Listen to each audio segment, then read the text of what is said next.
Desperta e canta, grande Deus, Senhor, minha alma com fervor, pois muitos e preciosos bens a ti tem dado com amor.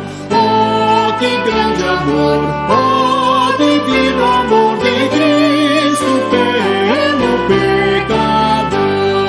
Boa noite, meus irmãos, que a graça e a paz do Senhor seja sobre a vida de cada um de nós, da nossa casa, da nossa família. É muito bom ter você aí junto com a gente para participar dessa transmissão. Nessa noite de quarta-feira nós estudaremos a palavra de Deus. Nós temos aí como tema a propiciação pelo mundo inteiro, entender aquilo que o apóstolo João falou na sua primeira carta, lá no capítulo 2, versículo 2. Mas antes então de passarmos ao nosso estudo, vamos orar a Deus, vamos cantar ao Senhor também. Vamos orar ao Senhor nesse momento, e nessa oração nós colocaremos a vida daqueles que estão também enfermos, a vida daqueles que estão enlutados, a vida daqueles que estão contaminados aí pelo Covid, por todos os pedidos, tá? Abaixe sua cabeça, feche seus olhos e oremos ao Senhor. Pai amado, mais uma vez nos colocamos diante de Ti. Agradecemos por Tua obra, Senhor, em nossa vida, pelo Teu favor, Senhor, derramado sobre nós, mediante Teu Espírito Santo, pela Tua graça que nos alcançou, que nos libertou do império das trevas. Te agradecemos, ó Pai, porque o Teu amor é infinito, é constante, é diário sobre a nossa vida. E te agradecemos, ó Pai, porque sendo Tu eternamente santo, Tu nos deste a graça de nos aproximar de Ti, embora sejamos, Senhor, miseravelmente pecadores. Pai, neste momento, nós rogamos pelo Teu perdão sobre as nossas vidas, pelos pecados que nós cometemos. Nós, ó Pai, pedimos que a Tua graça venha, a Tua misericórdia venha sobre nós, derramando perdão sobre nós, e que Teu Espírito Santo também venha promover santificação à nossa mente, ao nosso coração, para que não pequemos mais contra Ti, para que vivamos uma vida de conformidade com o Teu agrado. Também clamamos, ó Pai, pelos nossos irmãos que estão doentes, aqueles que estão enfermos, aqueles que estão contaminados por esse Covid, que a Tua graça venha sobre cada um deles, que venha, Senhor, trazer plena e constante recuperação, para que possa, nessa restauração da sua saúde, possamos estar juntos louvando e glorificando o Teu nome. Pedimos por aqueles irmãos que estão enlutados, aqueles que estão sofrendo as mais variadas situações, que a Tua força, Senhor, venha sobre cada um deles, revigorando a fé, venha dar, Senhor, consolo e conforto em cada coração. Pedimos, ó Pai, por aqueles que estão passando por dificuldades, aquelas pessoas que estão precisando tomar decisões, e que Tua sabedoria venha ser derramada sobre cada um deles, dirigindo o pensamento, dirigindo, Senhor, todo o desejo, para que seja um desejo de conformidade com o Teu querer, de conformidade com o Teu propósito. Pedimos, ó Pai, que Tu venha nos iluminar nesta noite, nos dando o pleno entendimento da Tua palavra, para que por meio da Tua palavra sejamos santificados, e por meio da Tua palavra, Senhor, cresçamos no pleno conhecimento do Teu Filho Jesus, e assim possamos Te adorar de forma plena, verdadeira e correta. É o que nós clamamos em nome do Teu Filho Jesus. Amém. Irmãos, eu convido você a que abra sua Bíblia no Evangelho, melhor dizendo, no Evangelho de João, no capítulo 17. Nós faremos a leitura dos versículos 6 ao versículo 16. Lembrando que, embora o texto vai aparecer aí na tela, no momento do nosso estudo, é muito bom você ter a sua Bíblia aí em mãos para acompanhar aqueles textos que não vão aparecer na tela, tá bom? Vamos lá, João capítulo 17, versículo 6 até o versículo 16, nos dizem assim: Manifestei o Teu nome aos homens que me deste do mundo. Eram Teus, Tu nos confiaste, e eles têm guardado a Tua palavra. Agora eles reconhecem que todas as coisas que me têm dados provêm de Ti, porque eu lhes tenho transmitido as palavras que me deste, e eles a receberam, e verdadeiramente conheceram que saí de Ti, e creram que Tu me enviaste.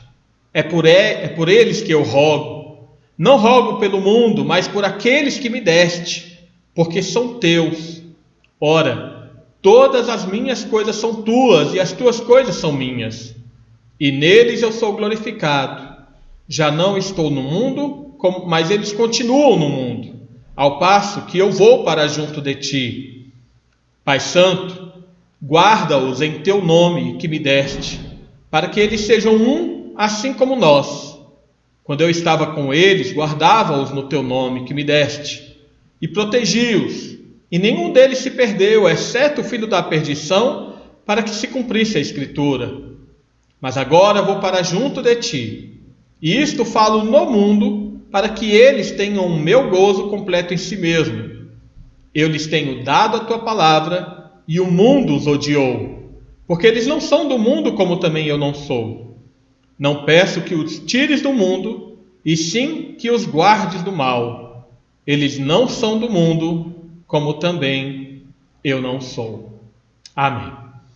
Palavra do Senhor, naquela oração sacerdotal que o Senhor faz antes da sua morte, em favor dos seus discípulos, em favor do seu povo, né? E é interessante que nesse texto ele fala que que rogava não apenas por este, mas todos aqueles que viriam a crer nele. Nós estávamos incluídos nessa oração do Senhor Jesus. Isso é maravilhoso e realmente grandioso, né? Irmãos, vamos cantar agora o hino 144 do nosso inário, um hino que fala: que segurança sou de Jesus. O título do hino é Segurança e Alegria. Cantemos.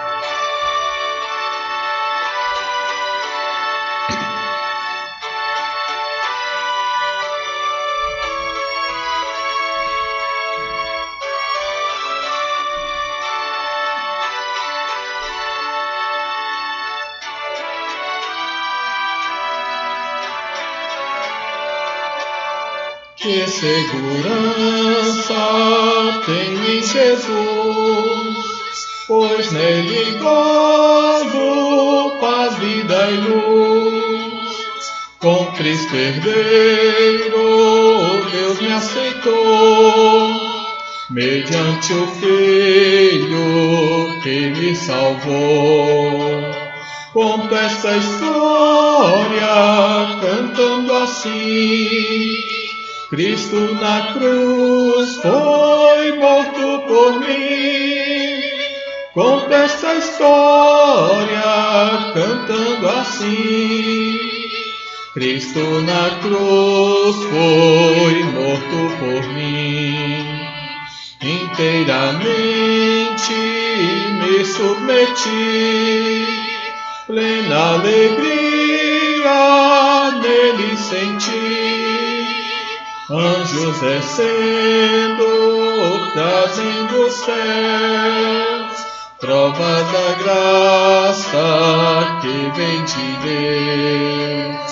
Conto esta história cantando assim: Cristo na cruz foi morto por mim.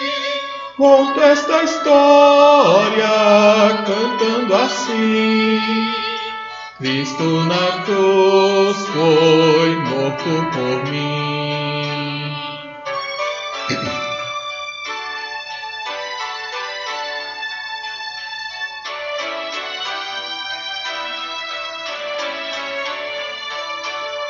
Firmado em Cristo no seu amor, estou contente em meu Salvador. Esperançoso hei de viver, por Jesus Cristo, por seu poder. Conto esta história cantando assim: Cristo na cruz foi morto por mim. Conto esta história cantando assim: Cristo na cruz foi morto por mim. Amém. Amém. Irmãos, eu gostaria agora que você abrisse a sua Bíblia no texto do nosso estudo dessa noite, indo lá na primeira carta de João, no capítulo 2. Serão apenas 2 versículos que nós leremos, o versículo 1 e o versículo 2, tá bom? Primeira carta de João, no capítulo 2, versículo 1 e versículo 2. E como eu mencionei antes, se for possível, tenha a Bíblia aí do seu lado, para que você possa acompanhar os outros versículos que nós leremos e a própria passagem que nós estudaremos, tá bom? Nos diz assim esses versículos: Filhinhos meus, estas coisas vos escrevo para que não pequeis. Se todavia alguém pecar, temos advogado junto ao Pai, Jesus Cristo, o justo.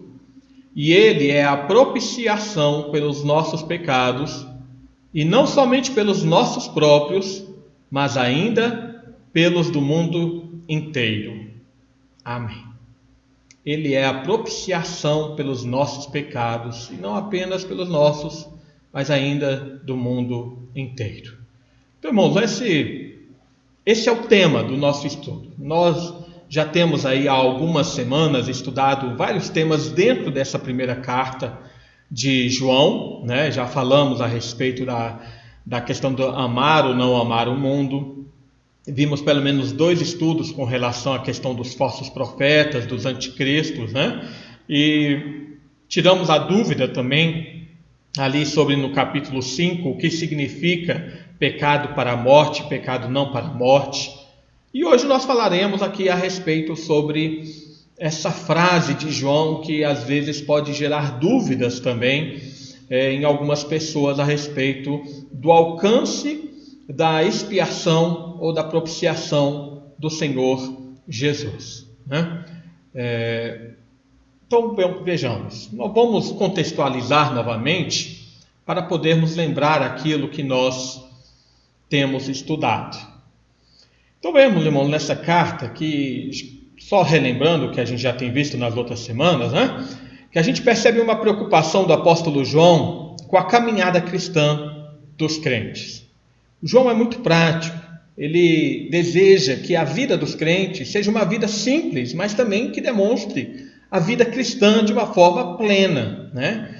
Então, os temas principais que João trata aqui nessa sua carta é a comunhão dos crentes com Deus e a comunhão dos crentes uns com os outros.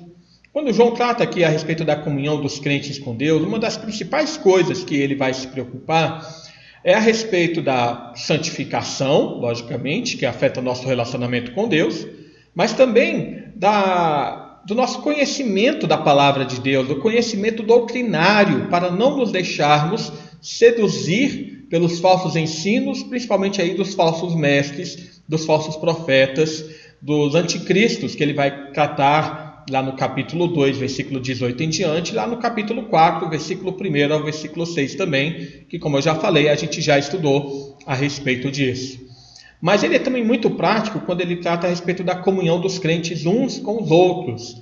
Tanto é que uma frase dele que é constante nessa primeira carta é a questão de amar os irmãos, né? E aí ele vai demonstrar como essa nossa santificação afeta não apenas o nosso relacionamento com Deus, mas também afeta o nosso relacionamento com os irmãos, porque ele havia dito que aquele que diz que ama a Deus e não ama o irmão e odeia o irmão é mentiroso, né? Mas continuemos. Então, no primeiro capítulo, irmãos quiserem virar a página da sua Bíblia e conferir, vocês vão ver que João ele faz uma introdução para reafirmar a veracidade do conteúdo que ele trazia. Ou seja, ele fala que aquilo que ele estava falando, ele viu, ele provou, ele tocou, né? Lá no versículo 3, o que temos visto e ouvido, anunciamos também a vós outros. Ou seja, é parte da experiência pessoal de João. E tudo aquilo que ele está falando e ensinando é verdade. E aí também ele traz algumas admoestações. Primeiramente, a respeito das falsas mensagens sobre Deus. Versículo 1, capítulo 1, versículo 6, né?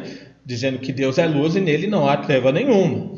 Contra o falso pensamento a respeito da possibilidade de ter comunhão com Deus e viver em pecado.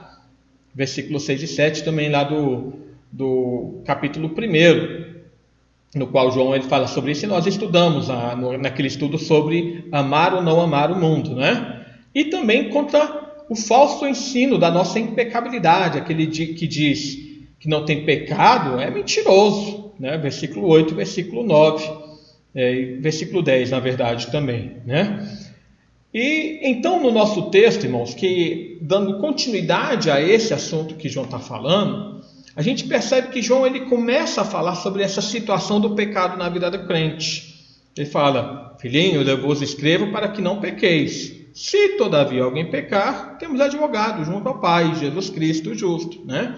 Então ele faz uma exortação quanto a evitarmos o pecado, mas também nos dá uma segurança quando nós falhamos, quando caímos no pecado. Se todavia alguém pecar, temos um advogado junto ao Pai.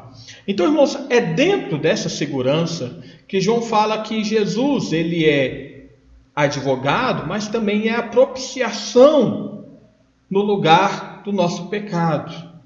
E aí ele inclui essa frase: e não somente pelos nossos próprios, mas ainda pelos do mundo inteiro, né? Mas como assim? O que significa isso? Será que João ele está falando de uma expiação ilimitada? Ele está falando que todas as pessoas do mundo estão debaixo da propiciação de Cristo? Todas as pessoas do mundo vão ter os seus pecados perdoados?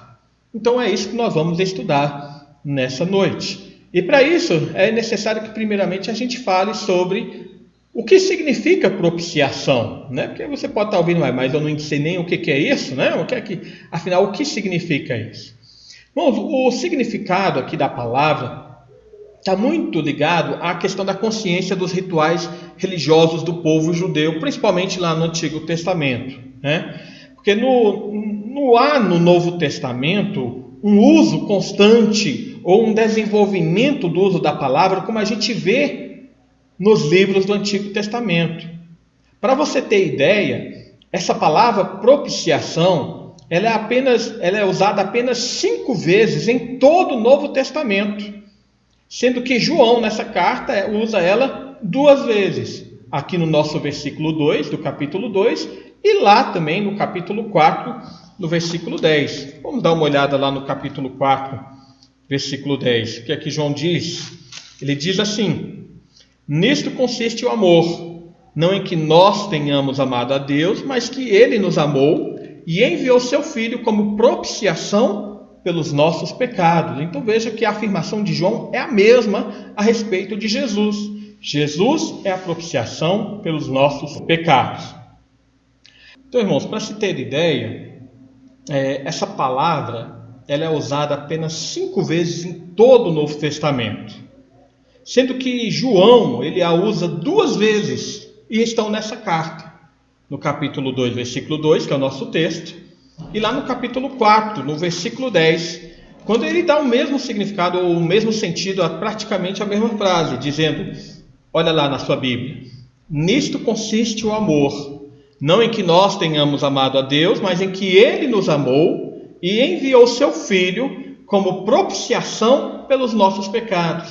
Veja que João ele repete a mesma frase lá no capítulo 4, né? Logicamente num contexto um pouco diferente, mas o sentido é o mesmo. Jesus é a propiciação pelos nossos pecados.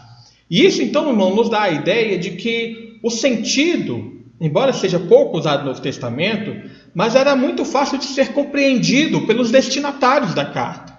Quando João ele fala sobre propiciação, ele não tem que explicar o que significa isso, porque o conceito já estava claro na mente dos seus destinatários. Mas o que é para nós? Irmãos, a palavra propiciação, ela, de uma forma simples, ela significa a remoção da ira mediante uma oferta. No Antigo Testamento, o sinônimo mais usado do que a própria palavra propiciação era a palavra expiação. O significado de expiar, no hebraico a palavra é kapar, é de cobrir, né? É de colocar algo em cima. Cobrir o quê? Cobrir, no caso ali, o pecado. de fazer reconciliação, de purificar, mas também ele tem um sentido de resgatar. Então, ele é muito, e às vezes quando ele é usado como, às vezes não, né? Muitas vezes ele é usado como verbo, ele sempre tem essa relação com a ideia de remoção do pecado ou a remoção da contaminação. Então, um dos conceitos principais do verbo capar, do verbo expiar, cujo sinônimo é propiciar, o conceito principal é essa ideia da reconciliação. Uma ofensa foi cometida e é necessário então resgatar o relacionamento. É necessário então cobrir o pecado da ofensa para que haja reconciliação. E como é que era feito no Antigo Testamento? Requeria-se a vida então do animal sacrificado em troca da vida daquele que levava o animal, daquele que era o adorador. Veja bem, irmãos, o sacrifício de animais lá no Antigo Testamento não era simplesmente uma expressão de gratidão, mas era principalmente uma expressão de reconhecimento de uma ofensa cometida pelo adorador. Ele reconhecia o seu pecado e ele reconhecia a sua culpa, que de forma então simbólica havia a entrega de uma vida inocente, que era o animal ali, a ovelha, no lugar da pessoa culpada, no lugar daquela vida que realmente culpou e cometeu aquele pecado. E esse simbolismo ficava mais evidente com o gesto que o adorador fazia. Que gesto era esse? Quando o animal estava ali em cima do altar, ele colocava suas mãos em cima ali da oferta, em cima da cabeça do animal que seria sacrificado, e ali então ele confessava os seus pecados. Se você abrir sua Bíblia lá em Levítico 16, versículo 21, você vai perceber isso.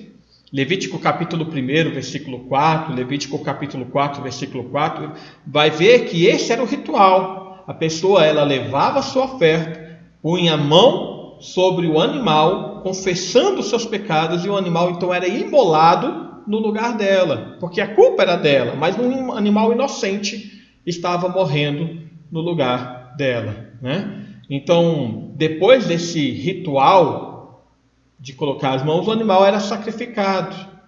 Ou, em outros casos, no dia da expiação, um bode emissário era enviado ali pelo deserto, né? Olha o texto lá de Levítico 1, versículo 4 e 5. E porá a mão sobre a cabeça do holocausto para que seja aceito a favor dele, para a sua expiação. Depois imolará o novilho perante o Senhor. Então, nós devemos lembrar que no calendário judaico havia uma data especial chamada de Dia da Expiação, no qual era celebrada com uma oferta especial pelo pecado por toda a nação. Portanto, irmãos, a expiação dos pecados, a reconciliação do pecador com Deus de Israel, a reconciliação do povo com Deus de Israel, era feito ali em cima do propiciatório. O que era o propiciatório? Era a tampa de ouro da Arca da Aliança, onde era aspergido o sangue da expiação. O propiciatório era o local onde Deus se tornava propício ao povo. Era o local onde Deus se tornava favorável aos homens. E quando você abre lá em Levítico capítulo 7, versículo 89, vai ver que era o local onde Deus também falava com Moisés. Então, irmãos, quando os autores bíblicos eles falam em propiciação, a ideia que eles trazem é da necessidade da ira de Deus ser apaziguada. Deus está irado com o pecado do homem. Deus está irado com o pecado da sua nação. E é, portanto, necessário que haja reconciliação. E essa reconciliação, então, se faz por meio, lá no Antigo Testamento, do sacrifício de um animal no lugar do povo, no lugar daquela pessoa. E isso então era a ideia, lógico, quando a pessoa fazia aquilo com fé, crendo realmente naquele ato, né? Então ela tinha os seus pecados perdoados, havia reconciliação daquela pessoa com Deus.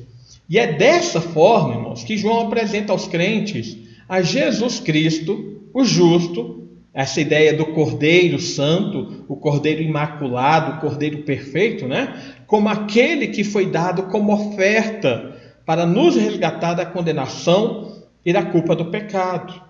João apresenta, portanto, Jesus aqui como aquele que morreu em nosso lugar, como o Cordeiro escolhido de Deus, para que Deus, através de Jesus, se tornasse propício a nós, para que por meio de Jesus, Deus se tornasse favorável a nós.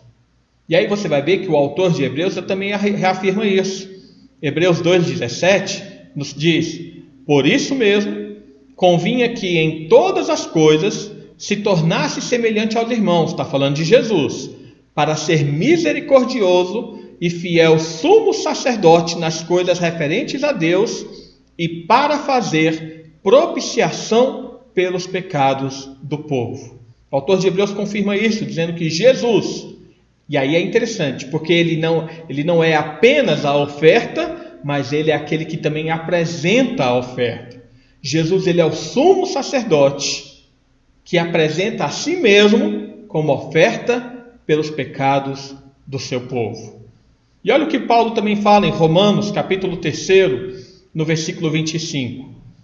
Sendo justificados gratuitamente por sua graça, mediante a redenção que há em Cristo Jesus, a quem Deus propôs no seu sangue, como propiciação, mediante a fé, para manifestar a sua justiça, por ter Deus, na sua tolerância, deixado impunes os pecados anteriormente cometidos.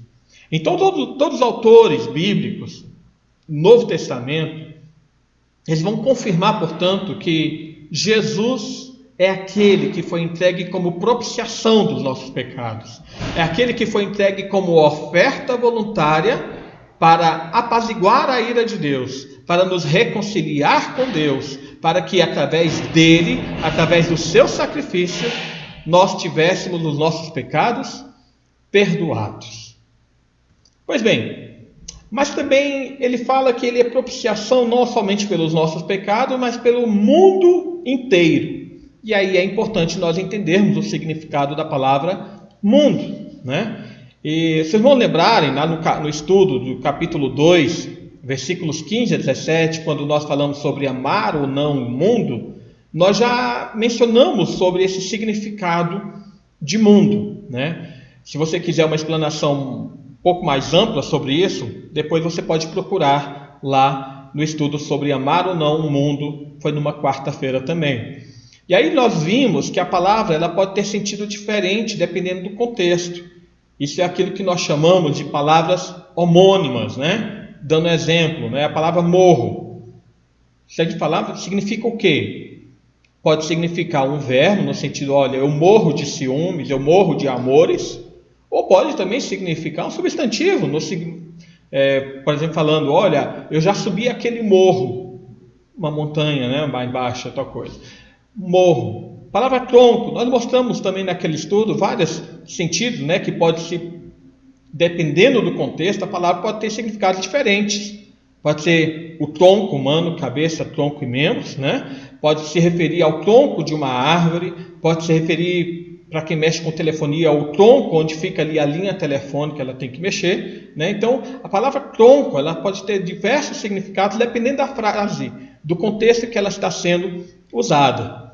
E, basicamente, João, ele trata a palavra mundo de três formas, né? O mundo, como não somente João, mas nos autores bíblicos, né? O mundo ele pode ter o sentido de criação, o mundo pode ter o sentido de humanidade ou grupo de pessoas, né? E o mundo também ele pode ser entendido como sistema pecaminoso que se opõe a Deus. Por exemplo, no texto que nós lemos no início, lá em João capítulo 17, nós vimos que várias vezes Jesus na sua oração falou a palavra mundo. Eles não são do mundo, como também eu não sou. A palavra mundo lá significa o quê? Eles não são da criação? Bem, claro que nós somos parte da criação. Então a palavra lá mundo não significa criação. Mundo significa humanidade lá, eles não são da humanidade? Claro que significa, nós somos da humanidade, né? Somos do gênero humano. Então não é esse o significado que Jesus também estava falando ali na sua oração. Eles não são do mundo como sistema pecaminoso? E isso mesmo, né? Quando Jesus, naquela oração de João 17, fala eles não são do mundo, ele está falando eles não participam mais desse império das trevas. Eles não participam mais, eles não fazem parte desse sistema pecaminoso que se opõe a Deus, né? Então, claramente aqui no nosso contexto, a gente percebe que também essa palavra mundo não se refere à criação, né? Jesus não está falando que ele foi feito propiciação pelo mundo inteiro no sentido de criação. Não. Também não significa sistema pecaminoso, né, que se opõe a Deus. Ou seja, Jesus ele não morreu para perdoar o sistema pecaminoso. Ele morreu para salvar pessoas, seres humanos. Então, no nosso texto, no nosso versículo ali, a palavra mundo ele tem sentido de humanidade, de grupo de pessoas, né? E aí a gente viu alguns exemplos. Por exemplo, João 3,16, texto conhecido por todos. Deus amou o mundo de tal maneira que deu seu Filho unigênito para que todo aquele que nele crê não pereça, mas tenha a vida eterna. Nós vimos naquele estudo que claramente Jesus ali conversando com Nicodemos, ele quer enfatizar que a salvação não pertence, que ele foi enviado não apenas para salvar os judeus, mas salvar pessoas de todas as partes do mundo, incluídos os gentios, né? Ou seja, Deus amou o mundo no sentido de que Deus amou a humanidade, pessoas do gênero humano, né? Um outro texto que nós vimos naquele estudo foi esse de João 12,19.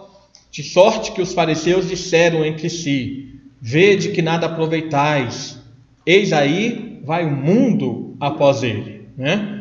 Mundo, logicamente, não significa todas as pessoas do mundo também, né? Mas significa uma grande quantidade de pessoas que estavam indo e seguindo o Senhor Jesus.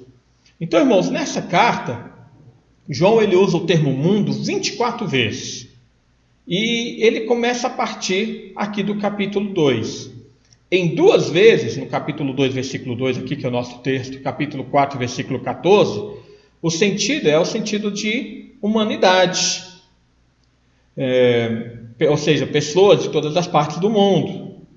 Em outras 5 vezes, a palavra tem o sentido de existência. A gente viu isso naquele estudo também. Por exemplo, lá no capítulo 3, no versículo 17, se você puder conferir na sua Bíblia aí, diz assim: ora, aquele que possui recursos deste mundo, ou seja, recursos dessa existência, e vir a seu irmão padecer necessidade, fechar-lhe o coração, como pode permanecer nele o amor de Deus? Então, claramente, a palavra mundo, nesse capítulo 3, versículo 17, significa essa existência.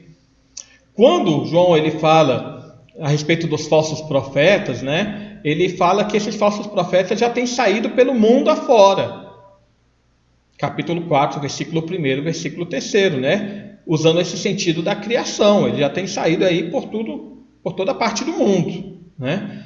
E no capítulo 4, versículo 9, versículo 17, novamente ele usa esse sentido da criação para falar da vinda de Jesus, que Jesus veio ao mundo, ou seja, veio nessa criação, né?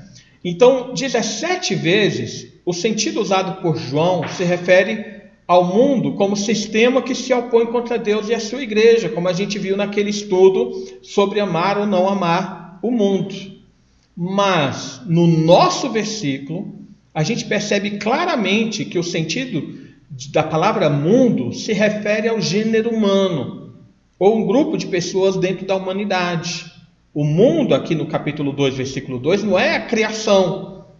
Também não se inclui o conceito de sistema pecaminoso no nosso capítulo 2, versículo 2, né? Então, tendo entendido o que significa a palavra propiciação e o que significa a palavra mundo, vamos então entender o nosso versículo. Primeiramente, irmãos, a gente tem que perceber que João, voltando aqui no nosso versículo 1 e 2, né? João está chamando os crentes a prestarem atenção na conduta das suas vidas. Ele fala: estas coisas vos escrevo para que não pequeis.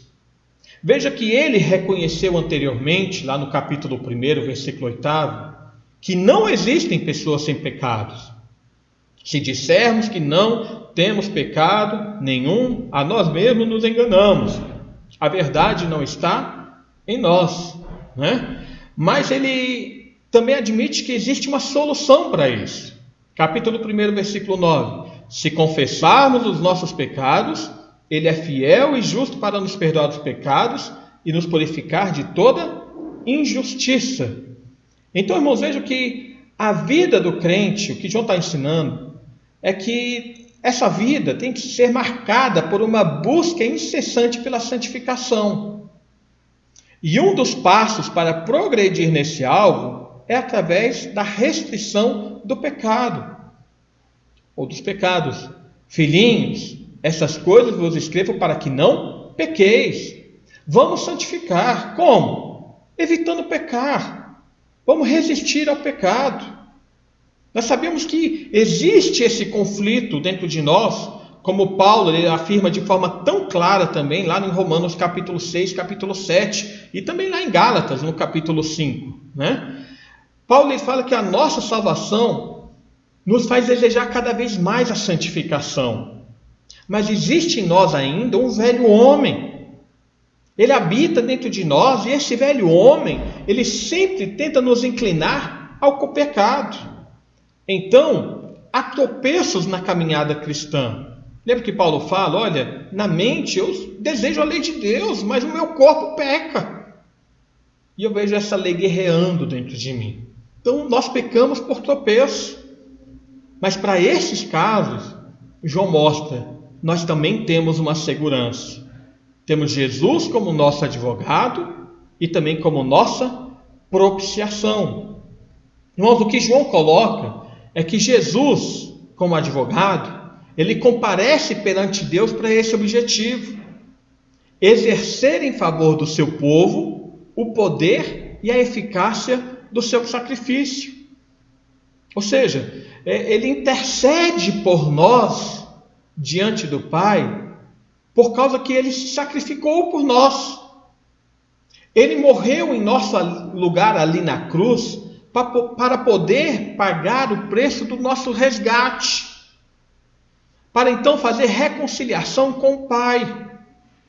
Vocês lembram o que é que Paulo fala em 1 Timóteo, no capítulo 2, versículo 5, a respeito desse ofício de Jesus? Ele fala: porquanto há um só Deus e um só mediador entre Deus e os homens, Cristo Jesus, homem. Jesus é esse mediador. É aquele que está no meio de duas partes que estão em conflito, e ele faz essa mediação, ele faz essa reconciliação. Por causa dos nossos pecados, nós estávamos em conflito com Deus. Deus estava irado conosco, e nós merecíamos, portanto, sermos condenados. Então, Cristo Jesus, como mediador, ele pagou o preço para que essas partes que estavam em conflitos possam se reconciliar. Então, irmãos, a intercessão de Cristo, essa colocação dele como advogado, é uma aplicação contínua da sua morte para a nossa salvação. Mas a questão é o final desse versículo. Essa parte primeira aí é até fácil, né? Jesus é o nosso advogado, ele está ao lado de Deus, sempre intercedendo por nós. Ele também morreu em nosso lugar, é fácil de compreendermos isso. Mas a questão final é esse fim, não apenas dos nossos próprios, mas ainda pelos do mundo inteiro, né? Será que João está querendo dizer que Jesus morreu e pagou o preço do pecado de todas as pessoas, de todo o mundo? Será que é esse o sentido que João está falando? Que Jesus morreu não apenas por aqueles que exercem fé nele, mas por todas as pessoas do mundo? Irmãos, claramente que não. Primeiramente porque, se fosse o caso, uma dívida paga, ela não pode mais ser cobrada, independente do conhecimento do endividado. Se a morte de Jesus na cruz objetivasse a salvação de todas as pessoas do mundo, inevitavelmente todas seriam salvas, independentemente se elas crescem ou não nisso, porque o preço teria sido pago. Eu sempre uso aquela ilustração do seguinte: é como se o nosso pecado é uma dívida que nós fazemos com Deus, né? Cada vez que nós pecamos, nós estamos cada vez mais endividados diante de Deus, porque estamos cada vez mais culpados. Assim, é como se nós tivéssemos uma dívida, vamos supor, na loja Riachuelo. E cada dia mais a nossa dívida cresce por causa dos juros, porque nós consumimos mais e mais, e não adianta, porque por mais que façamos coisas boas, aquela dívida não consegue ser paga. Ela é muito alta. Então a nossa dívida diante de Deus, ela cresce absurdamente dia após dia. Se Jesus tivesse morrido para pagar a dívida de todas as pessoas, Deus não poderia cobrar ninguém, porque a dívida, independente do conhecimento ou da fé, teria sido paga. Se Jesus morreu para satisfazer a ira de Deus, a exigência de Deus por todas as pessoas do mundo, Deus não poderia mandar ninguém para o inferno, porque o preço teria sido pago. Assim, alguns teólogos antigos, no entendimento errado dessa passagem, chegaram até a argumentar que essa salvação também incluía os ímpios e até mesmo Satanás e os seus demônios, afirmando que dessa forma a salvação seria uma salvação universal, que no fim de todas as coisas todos seriam salvos. No fim de tudo, não haveria ninguém sendo lançado ao inferno ou ao lago de fogo e enxofre. Mas claramente, irmãos, isso contraria a própria Escritura, que afirma que o destino final dos ímpios, que o destino final de Satanás, bem como do falso profeta, da besta que emerge da terra, besta que emerge do mar, da grande Babilônia, é o lago de fogo e enxofre. O próprio inferno e a morte são lançados também no lago de fogo e enxofre. Apocalipse 19, versículo 20, Apocalipse capítulo 20, também lá no versículo 10. Mas por outro lado, irmãos, os profetas, eles sempre anunciaram que o Messias morreria, não em favor de todos, mas em favor de muitos. Vamos abrir Isaías capítulo 53, que é o texto clássico, né, do profeta Isaías, que mais deixa clara a necessidade da morte do Messias. Isaías, lá no capítulo 53, no versículo 11, versículo 12, eles nos dizem assim: Ele verá o fruto do penoso trabalho de sua alma e ficará satisfeito. O meu servo, o justo, com o seu conhecimento, justificará a muitos, porque a iniquidade deles levará sobre si.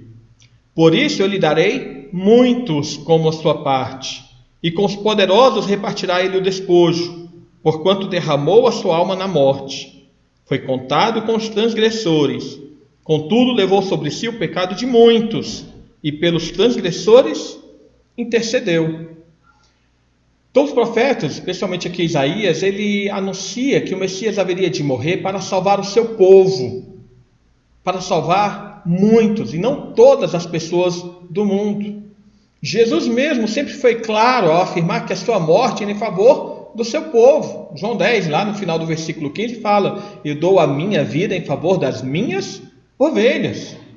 Em outros textos, né, há essa qualificação também de muitos, como Mateus 20, 28, Mateus 26, versículo 28, que é inclusive o texto da ceia, né, no qual o Senhor institui a ceia do Senhor, dizendo que este é meu sangue, o sangue da nova aliança, que é dado em favor de muitos para a remissão de pecados.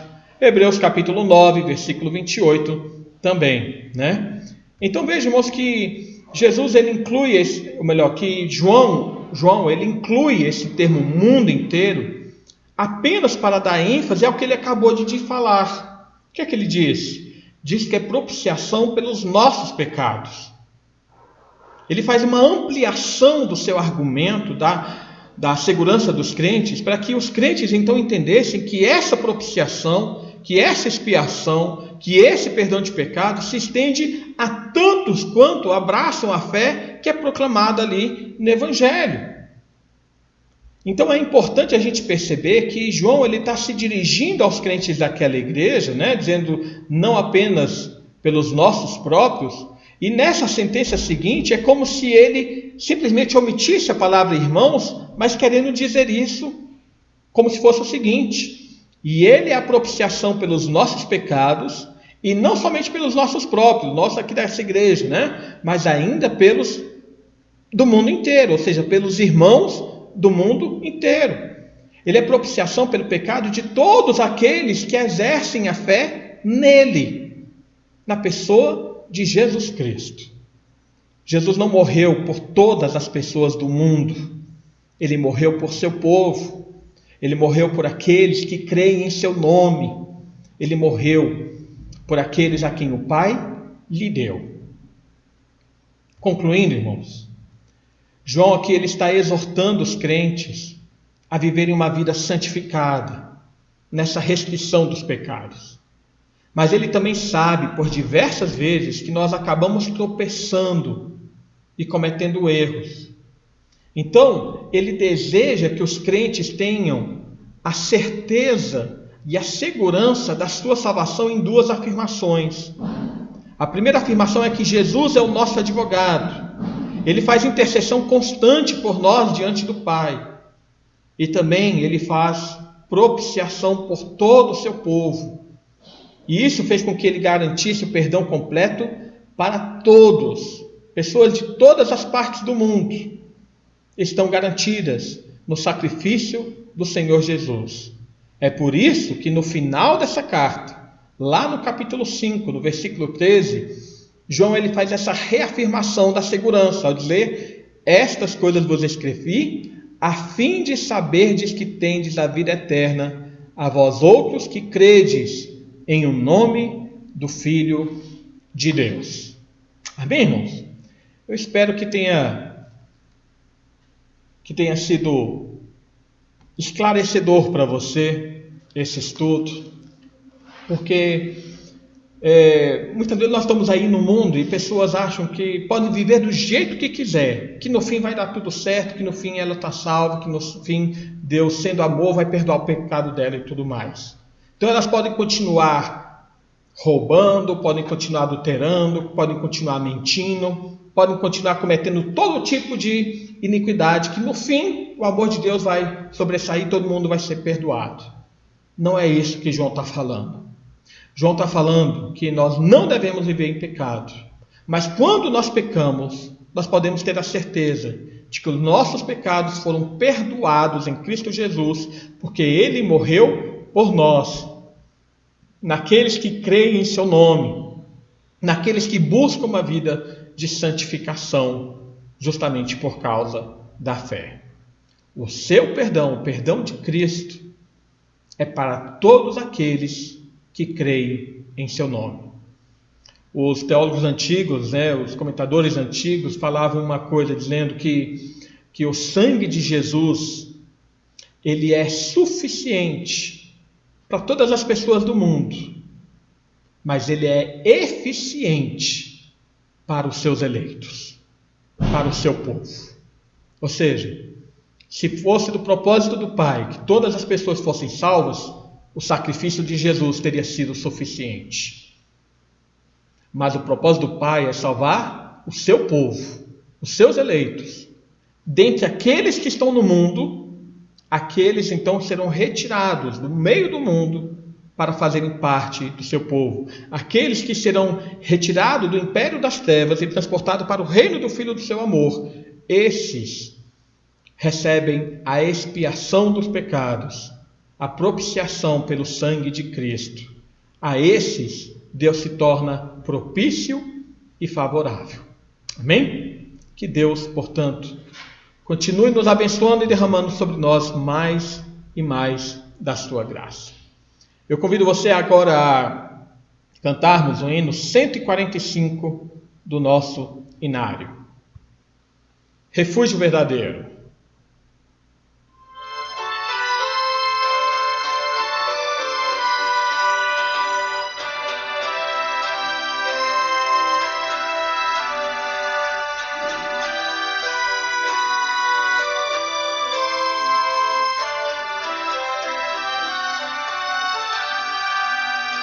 Seguro estou, não tenho temor do mal, sim guardado pela fé em meu Jesus.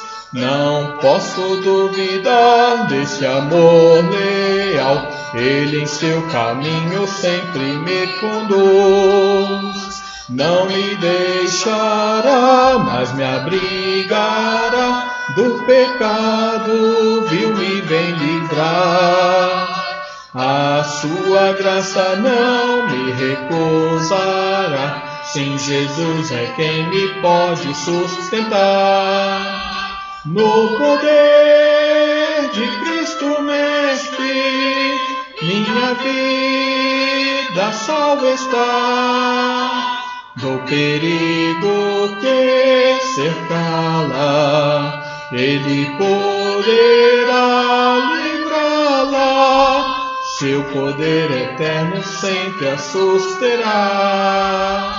Abrigo eterno tenho no Salvador, Ele esconde a minha vida em seu poder.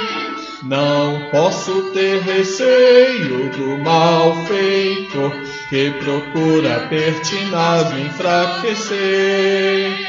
Confiado então nessa proteção, sigo a Cristo e quero ser fiel. Na minha vida cheio de gratidão, sim, a meu Senhor e Rei Emanuel.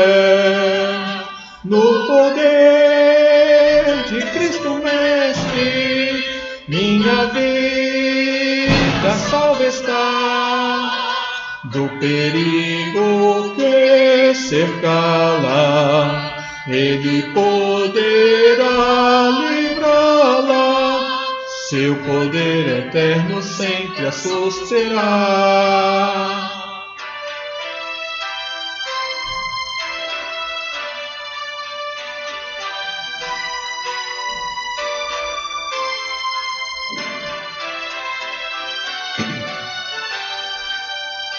Perigo algum me pode causar temor, pois meu Salvador não me abandonará.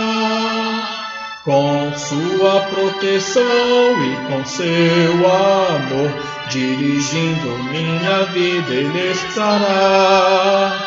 Nunca o deixarei, mas fiel serei, sempre firme, cheio de fervor.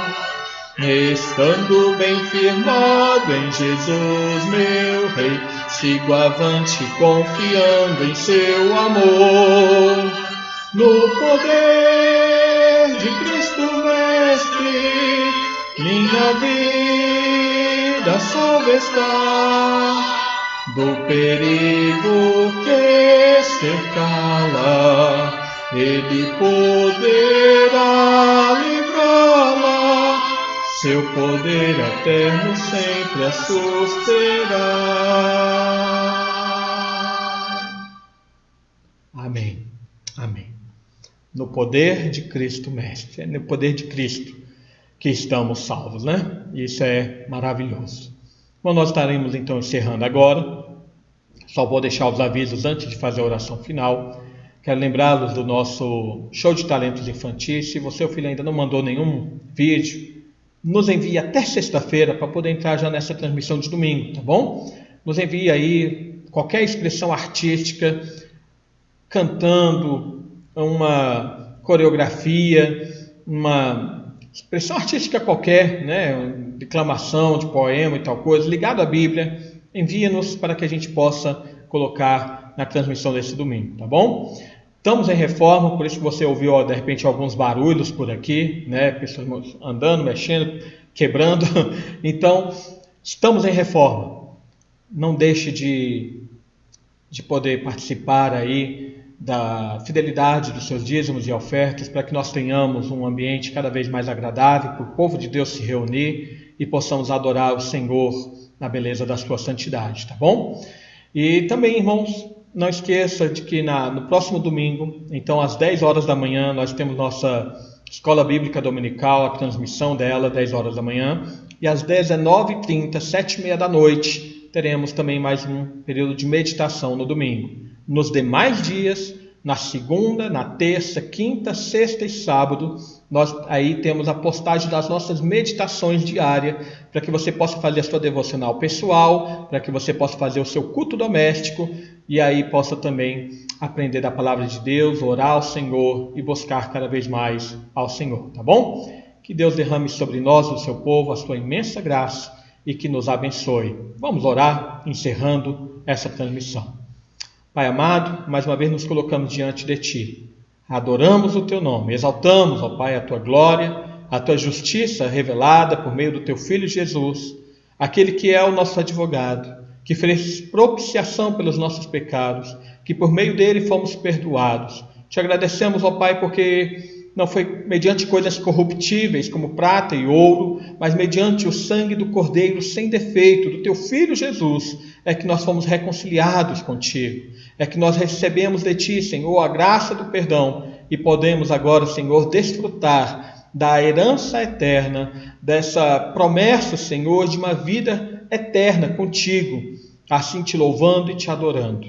Abençoa todo o Teu povo sobre a face da terra. Novamente te peço, ó Pai, por aqueles irmãos que estão doentes, aqueles que estão infectados por esse Covid, aqueles que estão passando, Senhor, pela dor do luto, que a Tua misericórdia, a Tua bondade venha sobre cada um deles, ó Pai, restaurando a vida, confortando e consolando cada coração. Abençoa, Senhor, para que logo possamos estar juntos, louvando-Te, adorando-Te e nos alegrando, Senhor, como Teu povo unido, para que vivamos em Ti, vivamos, Senhor, por meio de Ti e para Ti em todas as coisas. É o que clamamos em nome do Teu Filho Jesus, nosso advogado, a propiciação pelos nossos pecados. Amém, amém. Irmãos, que Deus abençoe a sua vida, a vida de toda a sua família, a vida de todo o seu povo, e que a graça do Senhor venha nos fazer crescer em santificação diariamente. Filhinhos, estas coisas vos escrevo para que não pequeis. Se todavia alguém pecar, temos advogado junto ao Pai, Jesus Cristo, o justo. Ele é a propiciação pelos nossos pecados, e não apenas nossos próprios, mas também dos seus filhos no mundo inteiro, pelos do mundo inteiro. Amém. Que Deus nos abençoe.